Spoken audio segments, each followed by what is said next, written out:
Prosa Podcast começando na TV Rio Grande. Seja bem-vindo mais uma vez ao nosso programa. E hoje o nosso convidado é o Edson Tadeu dos Santos, conhecido como Edinho Jornalista. Ele que trabalhou em instituição bancária, foi operador de sistema da maior estação de tratamento de esgoto da América Latina, a Sabesp. Ele é técnico sanitarista, ele é formado em magistério e letras, jornalista profissional reconhecido pelo Ministério do Trabalho. Ele implementou o radiojornalismo de fronteira como âncora do jornalismo da extinta Rádio Clube AM. Ele também criou, juntamente com a sua ex-esposa, o jornal O Noticiário, que foi o primeiro jornal impresso regional de fronteira. Conquistou vários prêmios de jornalismo, em especial um dos maiores do país, o Prêmio Sebrae de Jornalismo.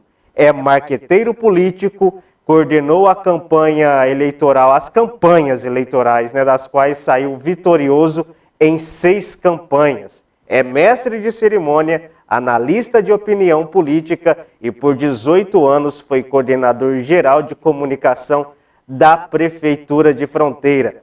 Por 7 anos foi assessor de comunicação da Câmara, cargo que ainda exerce no Poder Legislativo de Fronteira. Esqueci alguma coisa? Muitas outras coisas. Primeiramente, Eduardo, eu quero agradecer a você, a TV Rio Grande, por estar nos dando essa honra de ser um entrevistado podcast. Quero parabenizar o seu trabalho, juntamente, que tem como parceiro o André Manaus, grande profissional, toda a equipe da TV Rio Grande, aos meninos, eu chamo meninos, a Isabel, que está aqui no estúdio, coordenando esse trabalho de imagem e áudio, ao menino Kaique, que não está aqui no momento. Enfim, vocês estão no caminho certo. Primeiro porque tem feito um jornalismo sério, um jornalismo imparcial. Isso é comunicação. Obrigado pelo carinho e por mais uma vez estar nos dando essa oportunidade. O Edinho tem uma história de vida, eu considero grande, porque eu nasci num seio pobre e galguei cada degrau da escada da vida com muita dedicação, muito trabalho, mas sobretudo respeitando as pessoas, Eduardo. A gente que agradece, viu, Edinho, imensamente você ter aceito o nosso convite de estar aqui hoje no nosso programa. E o programa Prosa Podcast, a gente conversa de tudo e nós temos muitos assuntos para ser tratados aqui. Bom, a primeira pergunta que eu queria te fazer é como que o senhor tem analisado a democratização da comunicação do mundo através do surgimento das redes sociais? Eduardo, quando nós falamos no mundo digital, nós temos que voltar na história. Em 1946, iniciou-se o mundo contemporâneo, ou seja, o século XIX foi marcado pelo quê? Pelas grandes revoluções industriais. O século XX e XXI, pelo surgimento da era digital. Em 1946, Eduardo, surgiu o primeiro computador do mundo nos Estados Unidos, o ENIAC, se eu não me engano. O ano também, se eu não me engano, foi 1946, tenho praticamente certeza, a pedido do exército americano. Veja o que é a tecnologia. Quando surgiu o ENIAC, um computadorzinho que só pesava 30 toneladas. Imenso. Ocupava um espaço de 180 metros quadrados. Custou, neste período, $500 mil. Muito dinheiro. Logo, se não me engano, 23 anos depois, surgiu a internet, em 1969. Ou seja, também nos Estados Unidos. A partir de 1969, as coisas começaram a voar ainda mais rápido. Aí surgiu que para nós da comunicação foi a melhor coisa do mundo, o avanço do mundo digital. Aí veio as câmeras digitais, que para a comunicação impressa foi a melhor coisa que surgiu no mundo. Enfim, quando você fala de democratização da comunicação em redes sociais, é algo assim de extrema grandeza. Por quê? A população mundial passou a ter voz. O mundo passou a ter voz. Hoje, até em países comunistas, que é limitado a liberdade de expressão, mas sempre tem os ideologistas que escapam e colocam em redes sociais o que está acontecendo naquele país em que o sistema é comunista, em que o sistema é ditador, em que o sistema não dá liberdade para o teu povo. Então, a redemocratização, a democratização da comunicação em redes sociais, na minha opinião, foi a melhor coisa que ocorreu para o mundo contemporâneo. É uma bênção, sem sombra de dúvida. Bom, não faz muito tempo, um determinado perfil praticamente o condenou numa publicação no Facebook, mencionando um processo que o senhor e o prefeito Sérgio Costa estão respondendo. Ou seja, são réus em virtude de que o Ministério Público acusa o senhor e o prefeito de praticarem, a partir de 2005, improbidade administrativa por perseguição a servidores e também de cerceamento à entidade sindical. O senhor foi absolvido juntamente com o prefeito pelo Tribunal de Justiça de Minas Gerais. E qual que é o seu sentimento em relação a isso? A essa absolvição e também a essa publicação que foi realizada por esse perfil do Facebook. Como nós estávamos conversando anteriormente, Eduardo, existe um tempo na tua vida em que você ganha maturidade. Nós temos um sistema que é composto por 3 poderes: executivo, judiciário e legislativo. O judiciário está na sua obrigação. A partir do momento que há uma denúncia, ele tem por obrigação avaliar. E a partir daí, pedir ou não pela condenação daquele determinado fato que está sendo investigado. E o Ministério Público, nesse processo, exerceu o teu papel. Ele recebeu a denúncia, acatou a denúncia e pediu a minha condenação e a do prefeito Sérgio Costa, E nós, por viver num país democrático, temos direito à defesa. E é evidente que nos defendemos. Eu fui absolvido em primeira instância e fui absolvido em segunda instância. Não tenho rancor algum do Ministério Público, porque exerceu o teu papel. E se eu fosse realmente culpado, seria condenado. Porque quando a gente comete um crime, a gente tem que pagar pelo crime, mas não foi o nosso caso. E Deus tem nos abençoado.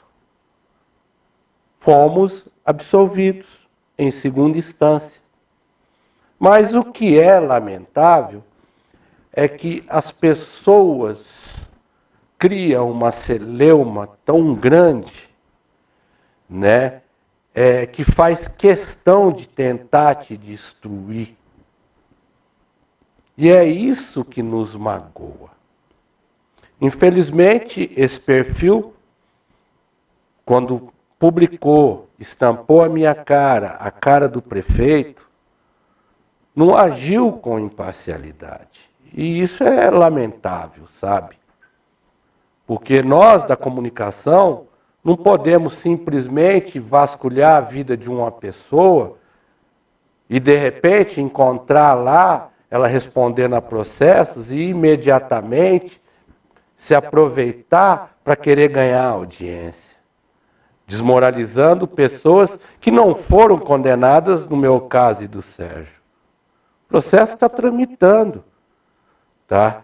O Ministério Público pode ainda recorrer e esse processo e parar em terceira instância. Mas nós fomos absolvidos.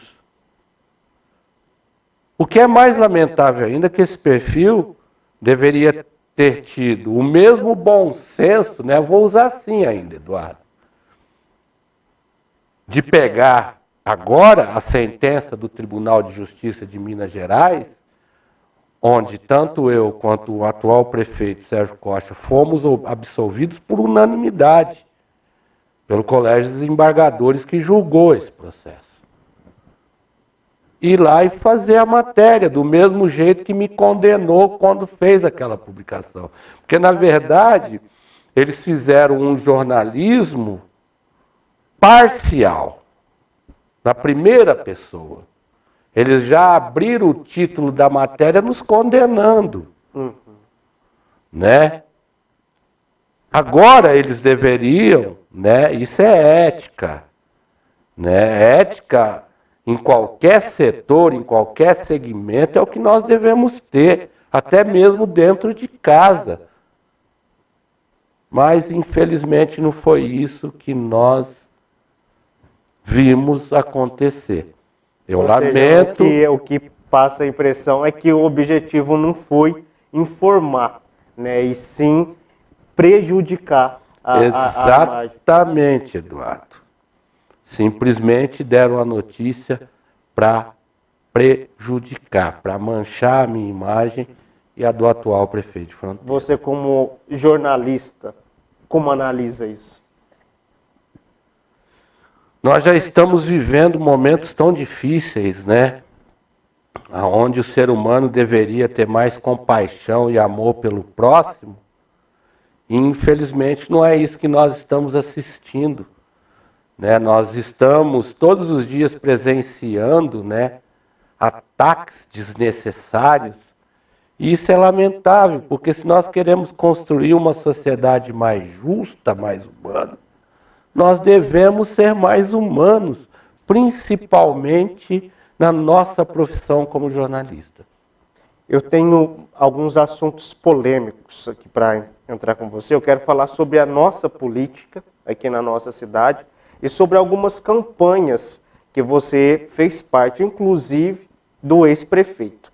Mas eu vou para o intervalo rapidinho, Edinho, e a gente já volta com mais um bloco aqui do Prosa Podcast.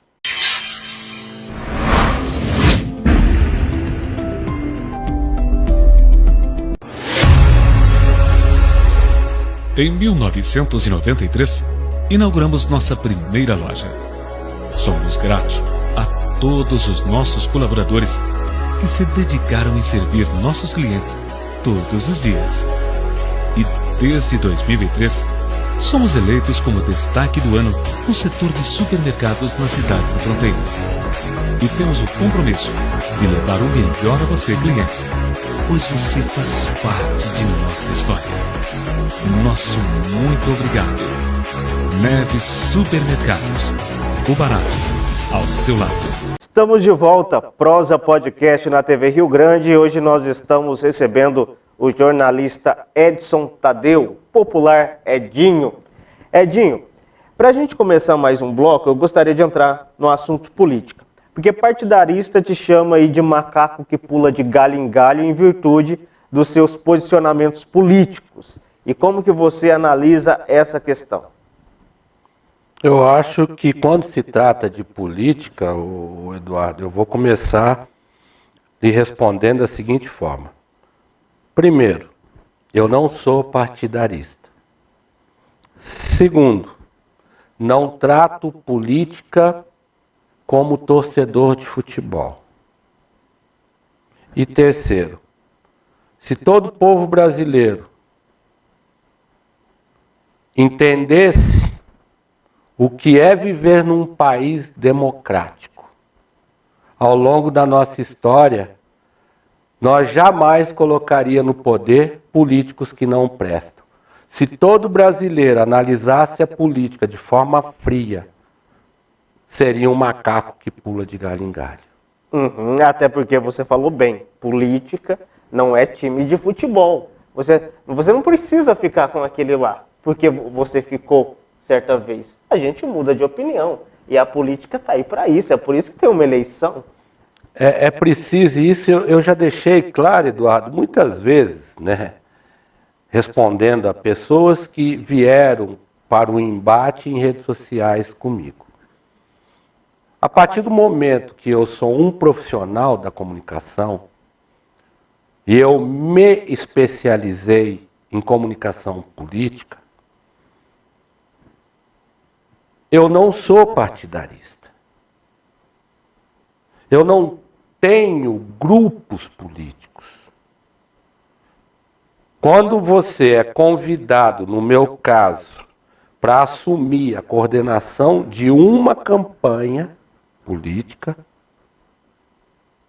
isso não significa que eu faço parte daquele grupo político.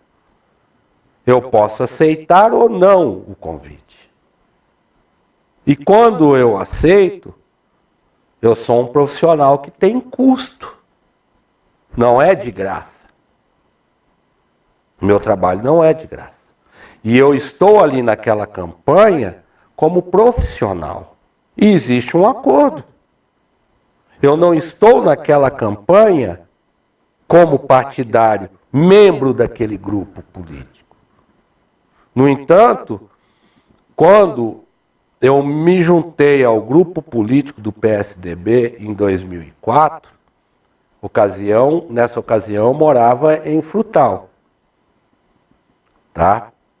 Retornei naquela época a pedido do Sérgio, que ganhou a eleição pela primeira vez, e a partir de 2005 ele passou a comandar o município de Fronteira como prefeito. E eu cumpri com a minha obrigação com ele durante seus 2 mandatos. Aí veio uma nova eleição, que foi em 2012.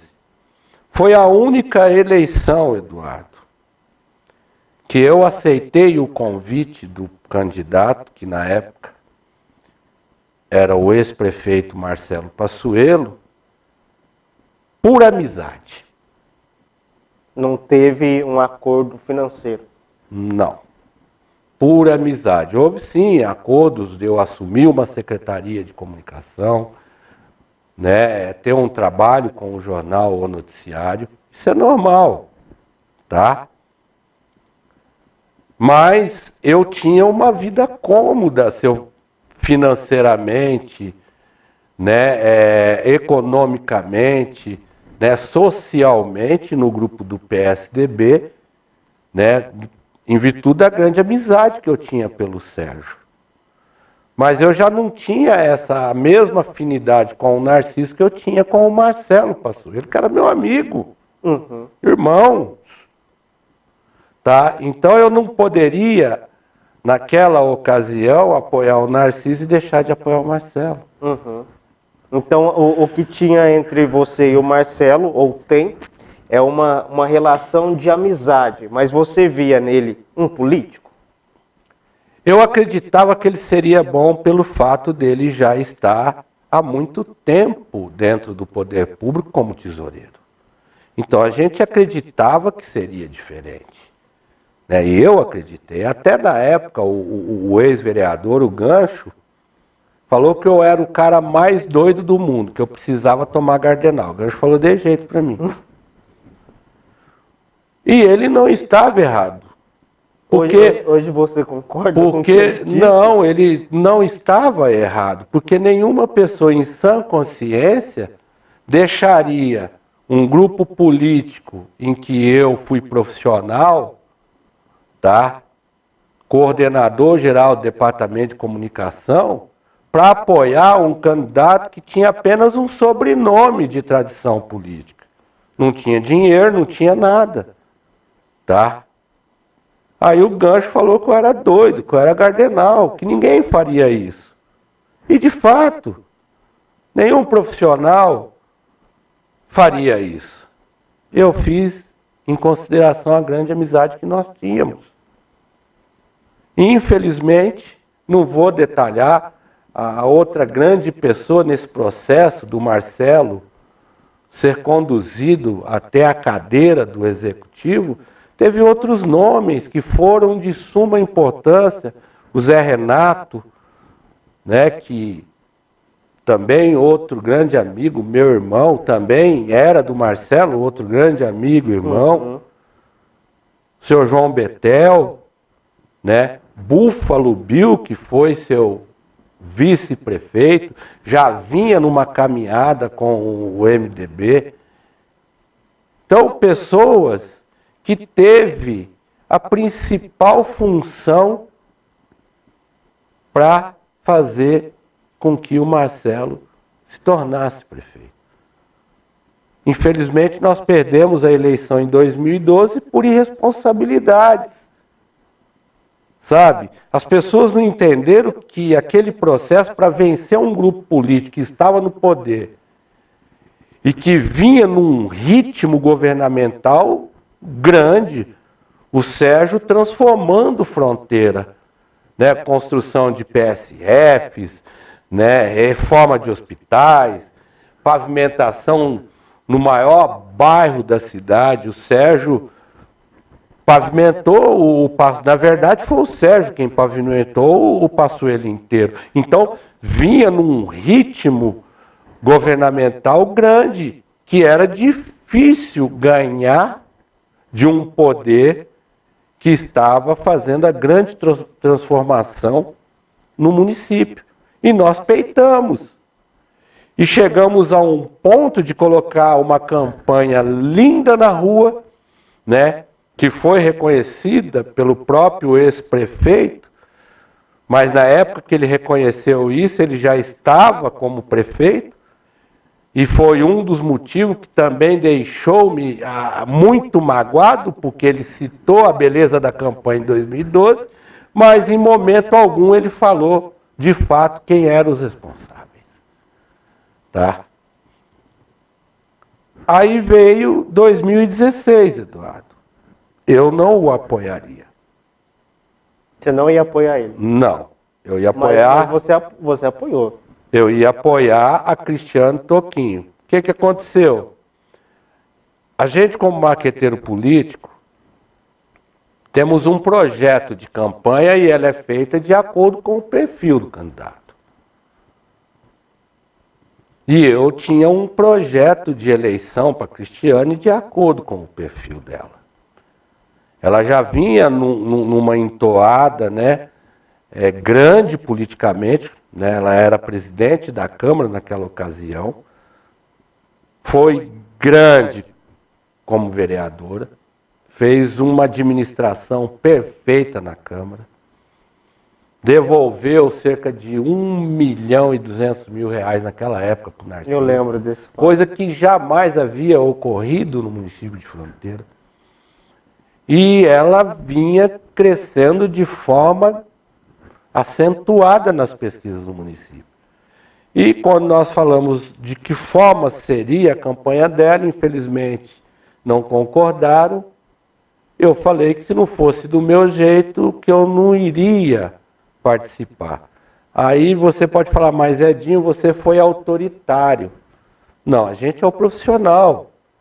Então, antes de eu elaborar um projeto de campanha, eu vou estar absolvendo os prós e os contras.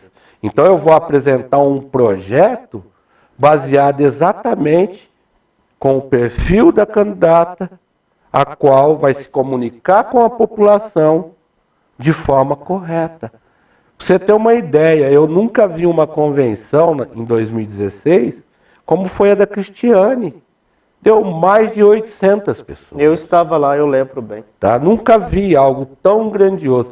Ali foi a prova de que ela poderia ter vencido as eleições. Mas faltou o quê? Faltou exatamente um projeto político que vinha de encontro com o perfil dela, e isso não foi colocado nas ruas. Isso é muito importante numa campanha. A gente consegue observar que é tudo planejado, né? Não é nada feito nas coxas. Não é vamos colocar um carro de rua ali. É tudo bem pensado. Né? Uma campanha política, Eduardo, você já participou comigo da campanha do Marcelo. Se eu não me engano, você participou, foi na de 2016. Exatamente. Você viu como é feita uma campanha. É como uma empresa. Tudo é setorizado, tá? A empresa não tem seus departamentos? Numa campanha política também se setoriza. Então ela vai avançando de acordo que vai havendo uma interação entre esses setores. Tudo é programado, né? E feito também com bases em pesquisas. Então, se não houver essa interação, né, se o candidato não absolver todo esse processo para poder se comunicar com a população e mostrar para a população que ele é o melhor, ou seja, o porquê ele é o melhor para ele estar assumindo tamanha responsabilidade, ele não vai ganhar a eleição. Então é preciso muita organização. É como uma empresa que tem que interagir. Senão, ela não vai vender o teu produto, ela não vai alcançar sucesso. Então, numa campanha eleitoral é a mesma coisa. E para resumir, infelizmente, né, 2012 nós poderíamos ter ganhado, porque havia uma estratégia. Toda campanha tem uma estratégia. E para o final, nós tínhamos uma estratégia. Infelizmente, essa estratégia foi jogada na lata de lixo. Mas quando você fala que essa estratégia foi jogada na lata de lixo, de que forma? A campanha, como eu disse, ela tem o seu passo a passo. A abertura, vou te dar um exemplo, é colocar os candidatos na rua, prefeito e vice-prefeito, mostrar o perfil. É assim que começa. Tá?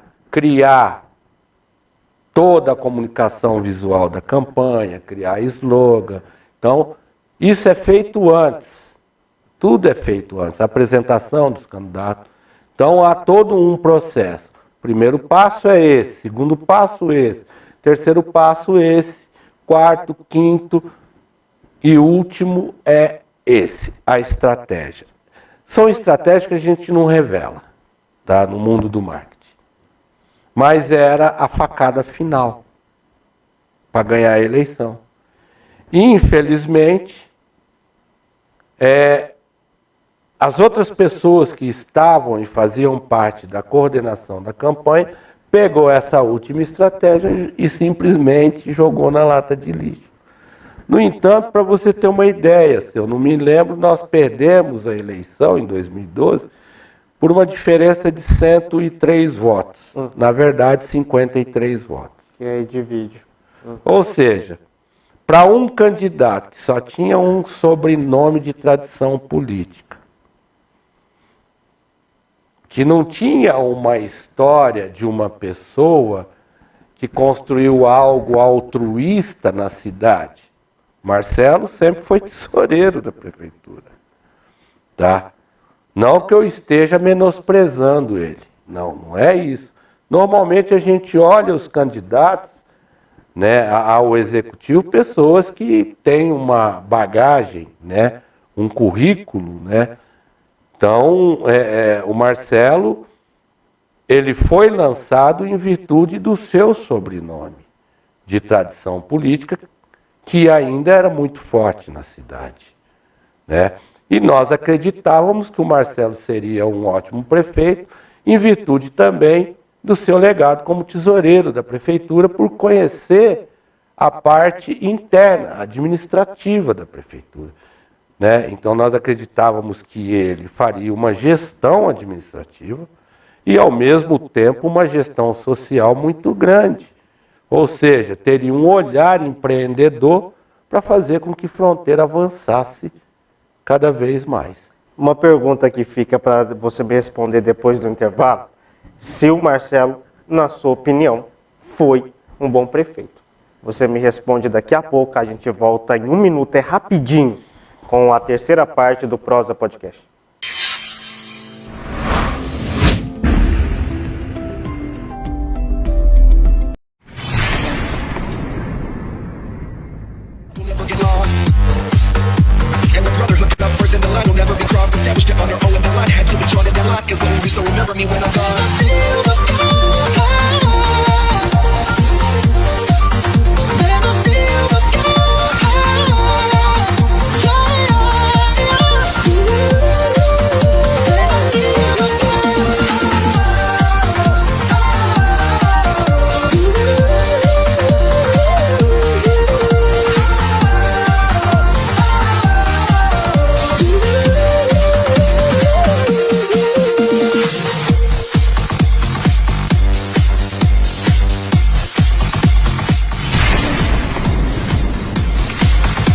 Estamos de volta à Prosa Podcast na TV Rio Grande. Hoje o assunto está muito bom. Nós estamos conversando com o jornalista Edson Santos, o Edinho.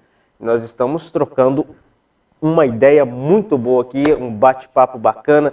Antes de ir para o intervalo, Edinho, eu tinha te perguntado se você, se na sua opinião, o ex-prefeito Marcelo Passuelo foi um bom prefeito, tá?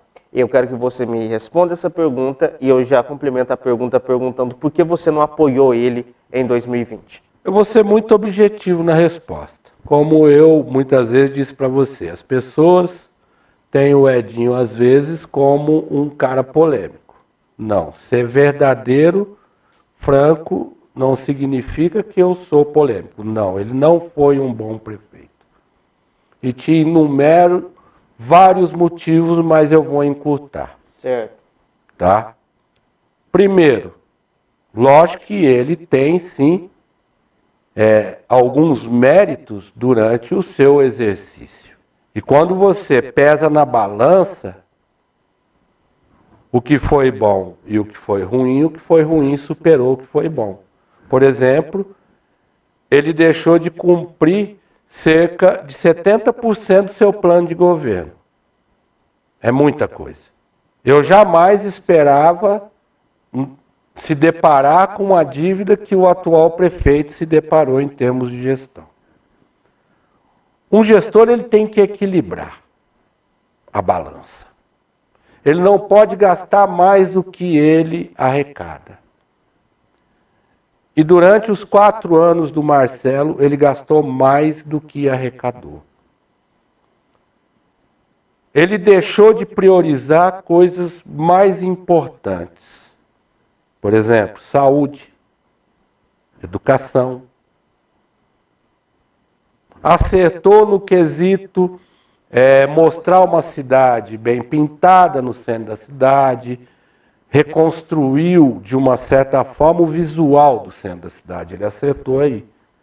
Mas a pergunta que eu faço, isso é o mais importante para uma gestão pública? Não, não é.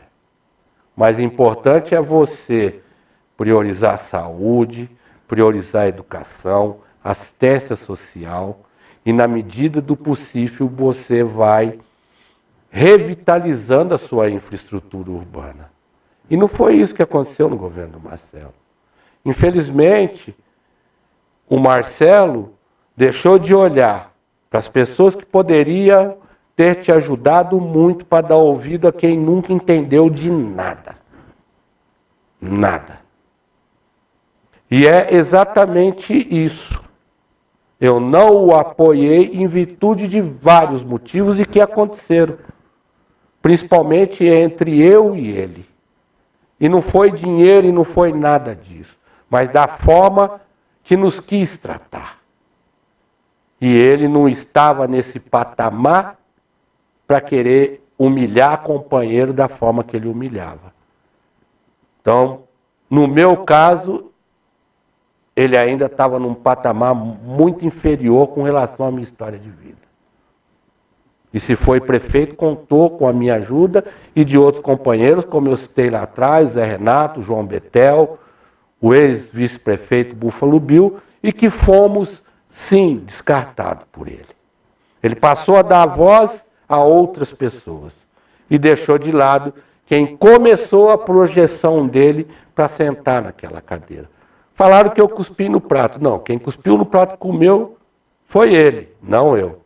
E como eu disse, eu não sou partidarista, tá?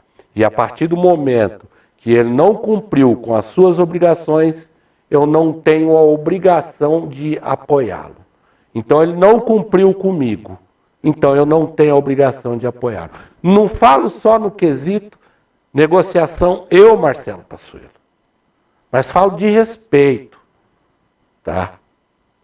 E não houve esse respeito. Nem comigo e nem com outros companheiros. Fez uma promessa para a população, não foi cumprida, dizendo que a prefeitura voltaria a ser do povo. E a prefeitura não foi do povo. Então, para mim não serve. Porque a partir do momento que eu entro como profissional numa campanha, eu estou avalizando aquele candidato também. Eu estou dando o meu aval, acreditando nele. E se ele não cumpre com as suas promessas, eu estou fora. Edinho, um outro assunto que eu quero entrar aqui com você é que o senhor tem uma concepção bem diferente da postura jornalística. Como que você definiria, Edinho, a imparcialidade no jornalismo? O que é um jornalismo imparcial? Eduardo, é o que a Globo faz? Jamais. Jamais. O que a Globo vem fazendo é o jornalismo mais podre da história do Brasil. Jamais. Longe a Globo de ser um jornal imparcial. As pessoas confundem jornalismo imparcial com jornalismo parcial. Existe hoje dois tipos de jornalismo. O da informação, que você tem que falar na segunda pessoa, e o jornalismo de opinião, em que o jornalista fala na primeira pessoa. Então, o nosso mundo da comunicação, Eduardo, muitos confundem. Por exemplo, ontem, durante o programa do Wilson Borges, eu fiz um comentário, quando ele disse que o seu programa, o seu jornalismo é imparcial. Sim, foi o programa passado na semana passada aqui na TV Rio Grande. Tá? Eu fiz um comentário dizendo que ele não poderia se colocar como imparcial quando ele tem todo o direito de apontar erros na atual administração. Mas ele não fazia e não tinha esse tipo de postura jornalística quando ele era o âncora do radiojornalismo da Clube. Ele nunca apontou um erro, e havia vários erros no governo do ex-prefeito. Então, não há imparcialidade na forma que ele conduziu a entrevista e os comentários que ele fazia durante a entrevista com o vereador Ricardo Borges. Então, ser imparcial é você cobrar, sim, mas ao mesmo tempo reconhecer. No caso que ele colocou, que é com referência, né, os buracos que estão nas vias do município e com relação ao lixo em fronteira, entulhos e etc. Ele deveria ter abordado a questão da seguinte forma, sendo imparcial, mas ele abordou como um jornalismo de opinião própria. Ele dizer que as ruas estão buracadas e cobrou o prefeito. Agora, se ele falasse, olha, prefeito, nós estamos recebendo muitas reclamações das ruas que estão esburacadas, de entulhos jogados, esparramados pela cidade, né? E deixamos o espaço aqui para que o senhor ou o secretário, né, colocasse para a população o que está ocorrendo, se há um planejamento de recapeamento, tapa-buraco, de recolhimento desses entulhos. Então essa seria a forma correta de colocar. Isso num jornalismo imparcial.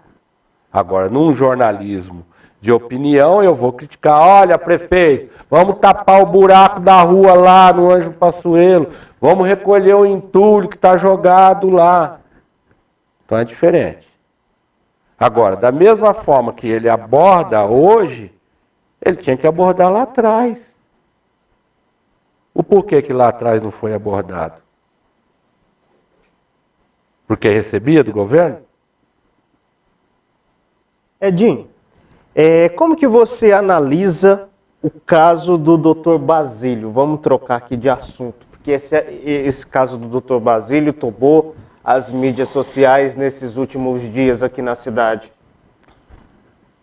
A sua primeira pergunta foi com referência à democratização das redes sociais. Exato. Uma grande conquista. Talvez a maior da nossa história.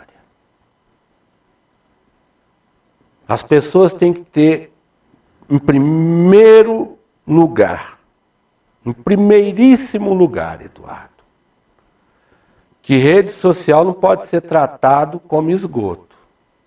Você vai despejando tudo na descarga, achando que essa grande ferramenta de comunicação pode aceitar tudo.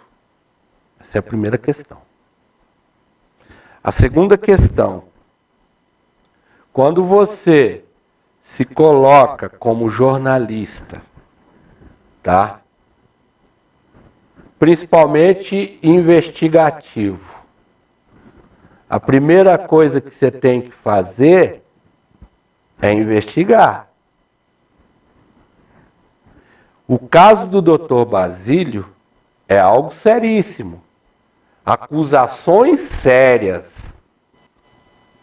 E que eu, como jornalista, não posso chegar e despejar em rede social sem antes investigar. Sem antes buscar a veracidade dos fatos. Ouvir todos os envolvidos. Essa é a segunda questão. A terceira questão. Não tenha dúvida do legado do Dr. Basílio. Uma pessoa grande. Agora, eu também não posso desacreditar em pessoas, no caso da Areta, uma jovem de família, de uma postura moral grande, uma profissional também grande,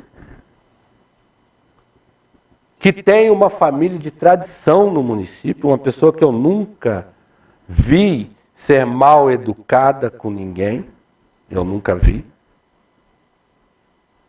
e que exerce um trabalho de extrema importância na prefeitura ao longo desses anos todos. E agora a Areta, ela vai deixar a prefeitura, não por causa do fato do Dr. Basílio, isso já estava programado. Ela vai fazer medicina na Argentina. Que bacana. Tá? Eu estive conversando com ela sobre esse fato e também com o Estênio, que foi vereador por 2 vezes na nossa cidade, uma pessoa também de uma família tradicional no município, e que tem também as suas qualidades e o seu legado. Ele é advogado, então você tem que ir ouvir, porque É uma discussão que envolve pessoas grandes. Apesar do Dr. Basílio ser bem mais velho. Tá? Eu não quero e nem vou divulgar agora, Eduardo, o que eu já tenho em mãos.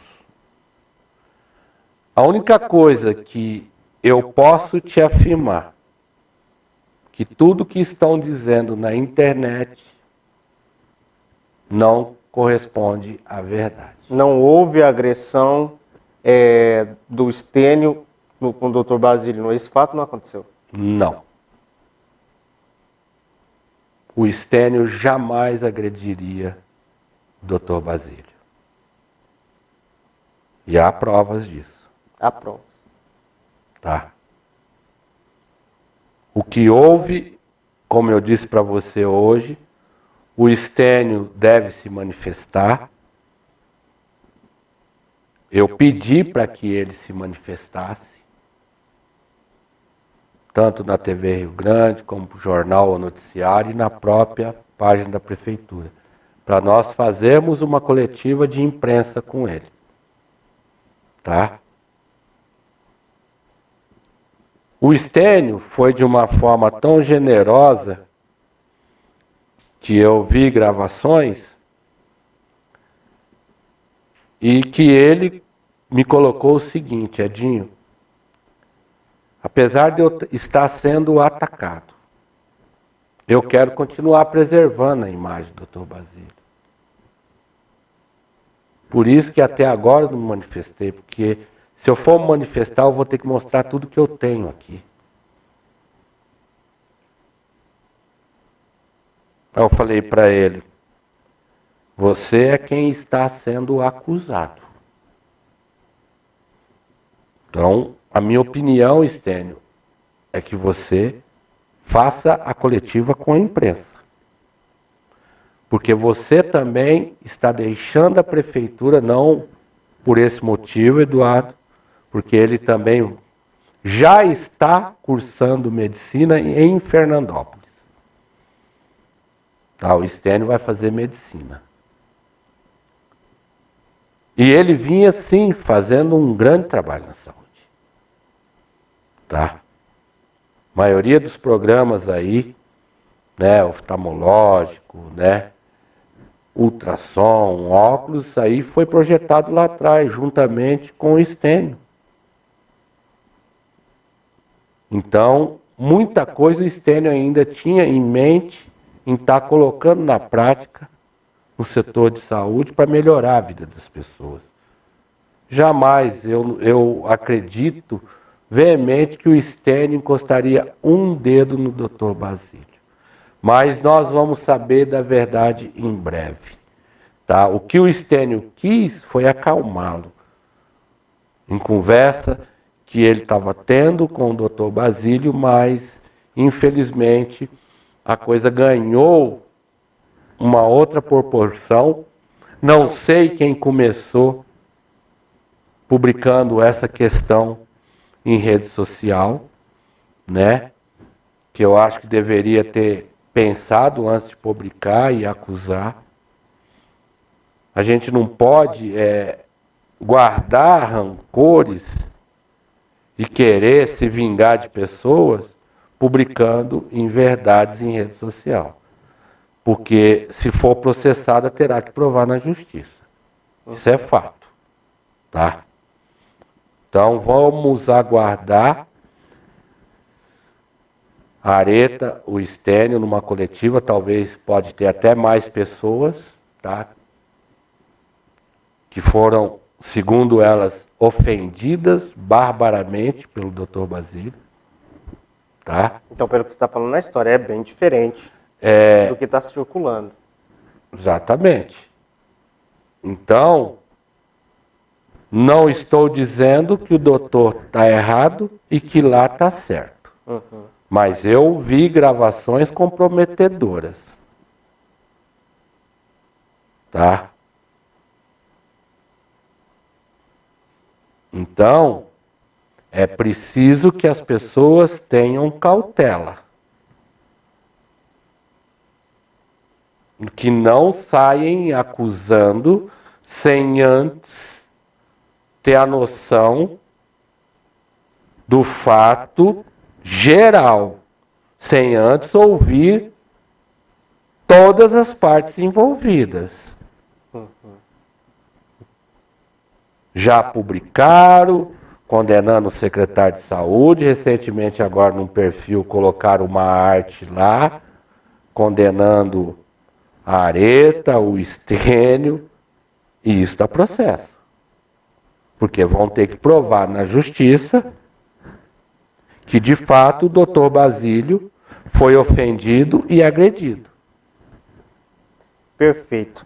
Edinho, para a gente finalizar, vamos falar um pouco de Brasil. Qual a sua análise com a referência a essas pesquisas que têm colocado o Lula em primeiro lugar nas pesquisas como aí o futuro presidente do Brasil? Você acredita nisso? Vou voltar de novo na primeira pergunta. Essa primeira pergunta foi muito importante. Importantíssimo, Eduardo. Veja, por exemplo, o que está ocorrendo em redes sociais. O Lula perde em todas as enquetes que passam em redes sociais. Aí fala, rede social não tem veracidade. Ótimo. Não são dados científicos. Não são dados científicos. Veja o tanto de seguidores que o presidente da República tem em redes sociais. E veja o Lula. Veja em redes sociais também o volume de pessoas nas manifestações populares do presidente da República e do Lula. Como é que é o esquema? É aquilo que eu te falo. É o marketing. O marketing. Hoje, as grandes emissoras, os grandes veículos de comunicação, eles contratam essas empresas mais famosas de pesquisas no país, Datafolha, Ibope,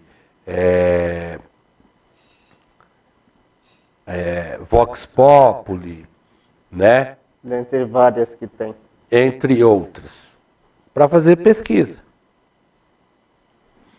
E é notório, né? Que a Globo não vai querer que uma pesquisa que ela contratou dê Bolsonaro. Isso ela deixa claro a todos os dias.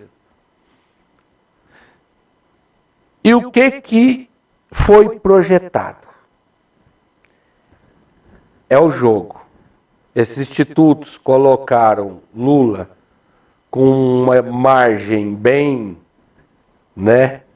Bem diferente, a margem é bem superior. Não, bem recheada, né? À frente do presidente Bolsonaro e dos demais outros candidatos que estão aí e provavelmente vão para a disputa, né? Então vem aí o Lula, né? E agora, o que está acontecendo? Agora o Lula está começando a baixar. Agora o presidente já está no bumbum do Lula, né? Isso segundo a pesquisa desses institutos. Olha o que é o jogo. Por que o presidente agora está aqui no bumbum, segundo esses institutos?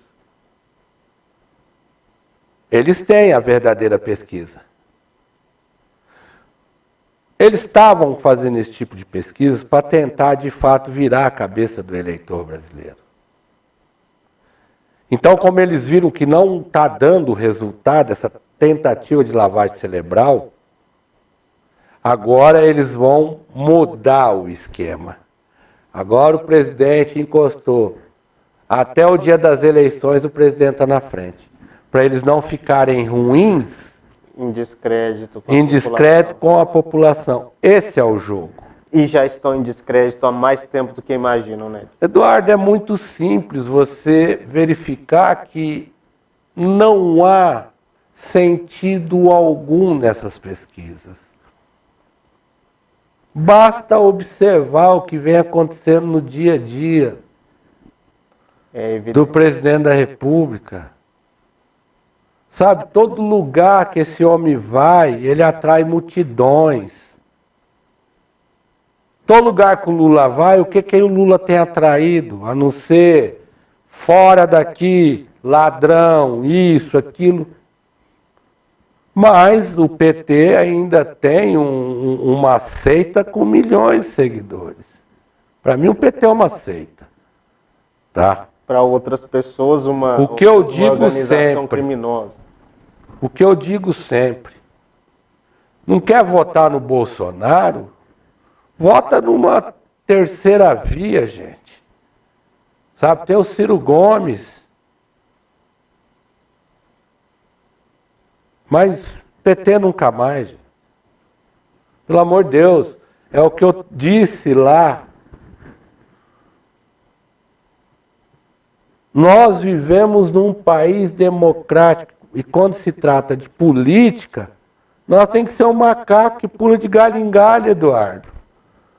Não é porque você votou no Lula, apoiou o PT, que você tem que continuar. Eu vou continuar com um partido que extorquiu o povo brasileiro, nos assaltou. Rouba mais faz. Então eu vou ficar naquele galho podre? Não, eu vou pôr um galho que eu acredito que pode dar um fruto saudável. Porque a partir do momento que aquele galho me dá um fruto saudável, nós vamos viver num país em que todo mundo vai ter uma vida melhor, vai se alimentar melhor, vai poder ter uma vida mais digna. Então nós temos que estar em galho saudável e eliminar da política os galhos podres. É essa a maior riqueza que nós temos, que é a democracia, a liberdade de poder escolher os nossos representantes. Edinho, nós agradecemos imensamente por ter aceito o nosso convite para esse programa. Muita audiência hoje, obrigado. Venha mais vezes para a gente tratar diversos outros assuntos aqui no Prosa Podcast. E como hoje teve muitos assuntos, da próximo programa eu quero conversar com você a respeito de outras coisas mais pessoais, tá? Eu sei que você gosta de tomar um uísque, tá bom? Vamos conversar sobre isso, sobre seu time de futebol, sobre outros pontos de vista que você tem aí em relação a diversos outros assuntos, tá? Você é o nosso convidado especial. Muito obrigado por ter aceito o nosso convite. Eduardo, até me emociono. Você sabe o que eu penso da tua pessoa. Para mim, estar aqui hoje diante de um menino, não posso te chamar de menino com todo respeito. Sou menino. Né? Um menino que se tornou um grande homem. Me lembro de você quando me pediu para que o ajudasse a fazer o jornal da Escola João Coppola. Eu tinha 12 anos. E hoje eu estou aqui sendo entrevistado por você. É isso que nos dá orgulho. De ver pessoas que conviveu com nós, né? E que já tinha o dom crescer. Admiro a tua humildade, teu profissionalismo, a tua dedicação. Tenha certeza, eu tenho, como eu disse num comentário na minha página pessoal, que eu aposto em você e no Thiago Mauro. E aposto. Pelo trabalho que vocês vêm realizando. Então, Eduardo, eu tenho a certeza que você vai se tornar grande. Obrigado pela oportunidade. Obrigado você, telespectador, que está nos assistindo aqui na TV Rio Grande. Que com certeza é uma emissora que veio para somar, que veio para contribuir com o desenvolvimento de Fronteira.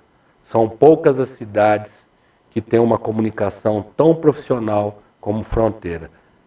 E quero pedir para você, empresário, ajude a TV Rio Grande sendo um grande parceiro, porque ela passou a fazer de forma grande parte da nossa história. Um grande abraço, Fiquem todos com Deus. E mais uma vez, obrigado, Eduardo. Obrigado, André Manaus. Obrigado, Isabel, pelo carinho. Obrigado, Edinho. Obrigado, espectador. Nós voltamos com o próximo Prosa Podcast na semana que vem. Um forte abraço para você.